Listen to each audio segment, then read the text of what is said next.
대한민국 축구 팬들과 축구협회 간에 보이지 않는 수싸움이 시작되고 있습니다. 차기 감독 선임을 두고 축구협회는 모든 플랜을 고려하겠다는 발언과는 달리 이런저런 핑계를 들면서 결국 정식 감독으로 국내 감독을 선임하겠다는 속내를 내비치고 있어 축구 팬들의 분노가 치밀어 오르고 있는 상황인데요. 당초 축구계와 축구 팬들은 3월 임시 감독에게 지휘봉을 맡긴 뒤 천천히 투명하고 합리적인 과정을 통해 새로운 감독을 뽑을 것이라고 예상했지만 축구협회는 오히려 3월부터 정식 감독으로 팀을 꾸리자는 데 의견을 모았고 그것도 시간이 촉박하다는 본인들이 내세운 근거를 들며 국내 감독을 선임하는 것으로 사실상 확정하였습니다. 정혜성 위원장은 가능성은 모두 열어보았지만 시기적으로 3월 2차 예선 2경기를 준비하는 데 있어서 선수들 파악 등 현재 상황을 봤을 때 일단 국내 감독에 좀 더 비중을 줘야 하지 않냐는 의견들이 많았다라며 회의 분위기를 전한 바 있습니다. 근데 3월 태국전이 뭐가 중요합니까? 어차피 아시아 티켓도 늘어나는데 이건 그냥 다루기 쉬운 국내 감독으로 선임하고 싶다는 거겠죠. 결국은 탁상 행정을 통해 배출된 의견들로만 또 진행되고 있다는 것입니다. 뭐하러 회의하냐? 그냥 정몽규가 하자는 대로 하자. 이런 상황 가운데 축구협회에게 당혹스러운 일들도 발생하고 있습니다. 축협이 제외시키고 싶은 해외 유명 감독들이 오히려 한국 축구 대표팀을 맡고 싶다는 관심을 내비치고 있는 것입니다. 특히 터키 레전드 감독인 세뇨 기네슈는 직접 한국 측에 전화를 걸어 대표팀 감독직에 대한 깊은 관심을 내비친 것으로 드러났습니다. 기네슈 감독은 2007년부터 3시즌간 FC 서울을 이끌며 화려한 공격 축구로 K리그 황금기를 이끌던 감독입니다. 20년 가까이 기네슈 사단에서 수석 코치를 수행한 세레프 시세 코치는 KBS와의 인터뷰에서 대한축구협회가 기네슈 감독에게 사령탑직을 제의할 경우 기네슈 감독은 승낙할 것이라며 현재 한국어 공부에도 매진 중이라고 덧붙였습니다. 기네슈 감독은 불과 지난 시즌 때까지만 해도 터키 베식타스를 이끌고 유럽 챔피언스 리그에 진출했을 만큼 최신 전술 트렌드 이해도가 높은 감독입니다. 2002년 당시 터키 대표팀을 이끌고 월드컵 3위를 기록하였으며 터키 리그 2회 우승, 컵대회 4위 우승, 챔피언스 리그 조별리그 1위 등 탁월한 전술적 역량을 갖춘 감독이자 특히 K리그를 맡은 경험과 20년간 지속된 한국 대표팀 감독직에 대한 관심으로 한국에 대한 깊은 이해도가 있는 감독이라고 불리죠. 특히 기네슈 감독의 공격 축구 중시 철학은 아직도 FC 서울 서포터들이 그를 잊지 못하고 있는 이유 중 하나입니다. 그는 훈련장에서 매번 이기고 있어도 공격해라. 그것이 공격 축구다. 수비도 골을 넣을 수 있어야 한다며 축구는 축제이고 재미가 있어야 지켜보는 팬들의 호응을 얻을 수 있다고 강조했습니다. 특히 그의 팀 중시 성향은 현재 분열 위기를 겪고 있는 한국 축구 대표팀에 꼭 필요하다는 의견도 있는데요.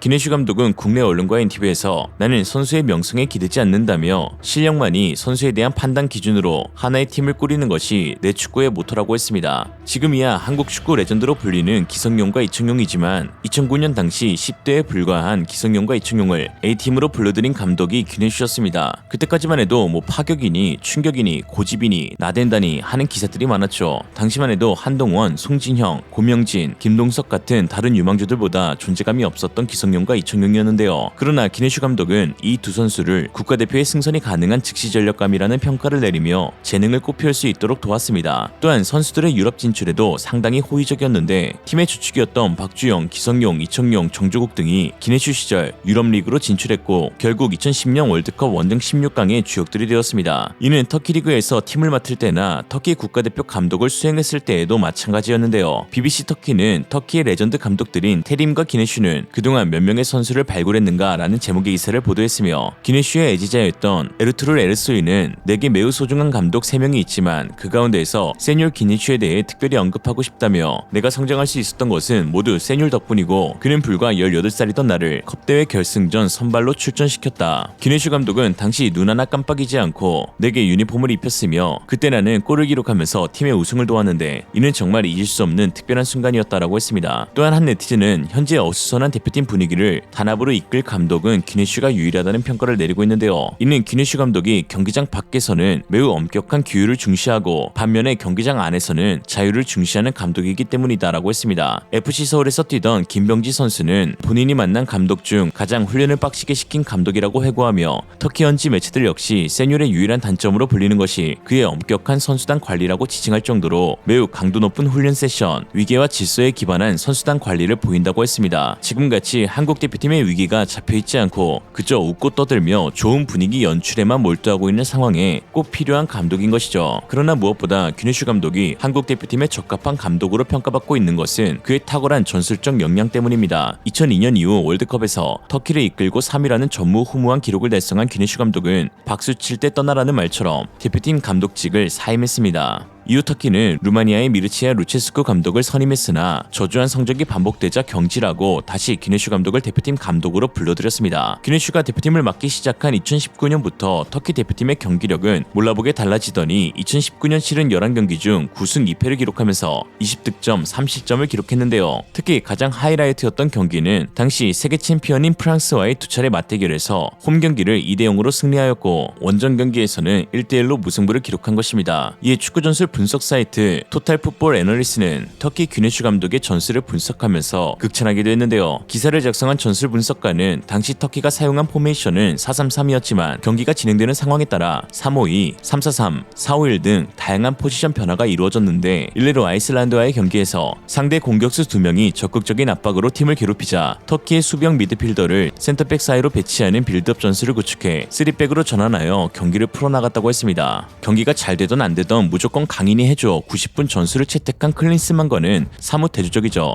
또한 귀네슈 감독은 컴팩트한 방어를 구축하는 것을 즐겨하는데 특정 포메이션을 고집하는 것이 아니라 상황을 제대로 수비하기 위해 어떤 포지션에서 변화가 필요한지 정확하게 판단하는 능력을 갖추고 있다고 했는데요. 프랑스와의 경기에서는 4-5-1 포메이션으로 시작했으나 후방 라인과 미드필더 사이의 거리가 짧은 중앙 밀집형 수비를 선보이다 불과 몇 초 후 프랑스의 역습이 진행될 때는 윙어들이 뒤로 확연히 물러나 식스백을 만들어내었다며 이것은 프랑스 풀백들이 높은 라인에서 활동하면서 수적 우위를 가져가는 것을 막기 위함이었다라고 했죠. 분석가는 결론적으로 터키는 귀네슈가 부임하자마자 정말 많이 발전했고 67세의 감독은 수비에서는 철저한 전술적 이론에 따라 수행하면서 공격 측면에서는 선수들의 창의성을 표현할 수 있는 자유를 제공하며 즉 구조적 규칙과 플레이어에게 자유를 주는 것 사이에서 적절한 균형을 찾고 있다고 했습니다. 실제로 지난 시즌 베식타스를 이끌던 당시에도 인버티드 풀백을 활용한 빌드업, 공격 시 3백 스토퍼의 공격 가담 등 오히려 벤투 감독보다 더 트렌디하고 체계적인 빌드업을 보여주고 있었죠. 그의 나이가 70세가 넘었다는 비판도 있지만 현재 한국 대표팀 감독으로 언급된 후보 중에 가장 트렌디하고 가장 최근까지 유럽 한가운데서 활약하고 있었던 감독입니다. 이렇게 말씀드리면 일각에서는 그렇게 잘하는 감독이 왜 터키 리그에서 경질당했냐 라고 하실 수 있는데요. 사실 경질이 아닌 자진 사임이었으며 이 역시 성적 부진으로 인한 사임이 아닌 보드진과의 마찰 때문이었습니다. 베시타스를 이끌던 22-23 시즌은 귀네슈 감독 커리어 사상 최고 승률인 71%를 기록하고 있었죠.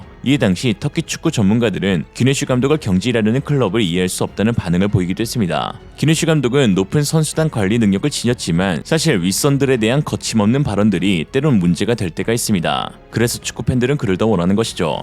FC 서울을 이끌던 당시에도 프로축구 연맹과 몇 번의 마찰을 빚었고 그로 인해 많은 상처를 받았다는 것도 숨기지 않았습니다. 연맹을 향한 리그 운영 방식 비판이나 보드진을 향한 팀 운영 방식에 대한 불만 표출은 펜 하나 들고 자리를 지키려고 든 기득권의 심기를 매우 불편하게 만든 것이죠. 실력과 무관하게 윗선들에게는 당장이라도 내쫓고 싶은 감독이 귀네슈였던 것입니다. 그렇다면 실력과 커리어가 검증되었고 불과 작년까지 유럽 선진 축구 현장에서 감독직을 수행한 귀네슈가 왜 한국팀을 맡고 싶어하는 것일까요?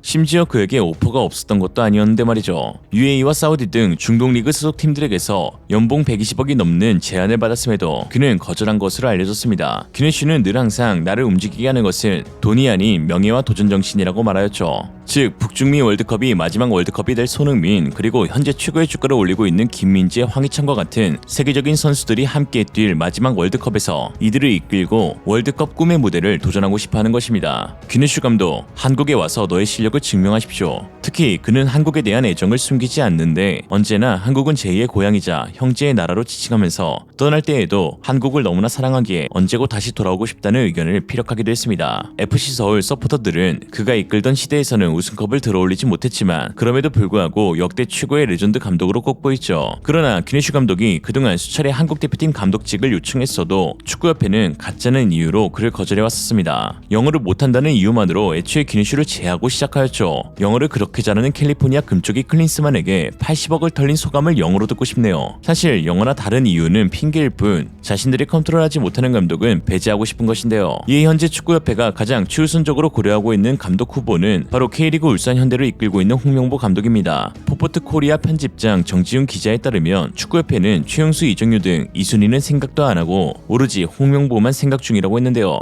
울산이 범현대가이고 축협과 그의 관계 등으로 마냥 거절하기 힘든 부분도 있다고 했습니다. 이에 울산 현대 팬들은 2024 시즌 개막이 얼마 남지 않은 시점에 무슨 말도 안 되는 짓이냐며 분노하고 있는데요. 울산 서포터즈 처용전사는 지난 20일 대한축구협회의 무능력함을 규탄한다. 협회 졸속 행정에 책임을 더 이상 K리그에 전가하지 말라는 성명문을 내기도 했죠. 더 큰 문제는 2002년 월드컵 4강 신화를 쓴 레전드 선수들은 축구협회 이야기만 나오면 그들의 뜻과 일치하는 발언을 하고 있다는 것입니다. 그 가운데 이훈재 코치는 지난 23일 지지 스튜디오 유튜브 채널에서 축구 팬들은 어떤 감독이든 100% 만족하지 못할 것이라며 축구 팬들이 해외파 감독을 선호하는 이유는 히딩크 감독의 성공 사례와 국내파 감독이 혈연 지연과 같은 인맥에 치중할 것이라는 선입견 때문이고, 얘기가 나오고 있는 브루스 코크 귀네슈는 끼케야 아시안컵만 봤을 것이기에 해외파 감독을 선임하면 선수 파악만 몇 개월이 걸리니 선수 파악과 함께 K리그 선수 발굴이라는 측면에서 국내파 감독을 선임해야 한다 라고 했습니다. 그러세요 그럼. 이에 팬들의 반응은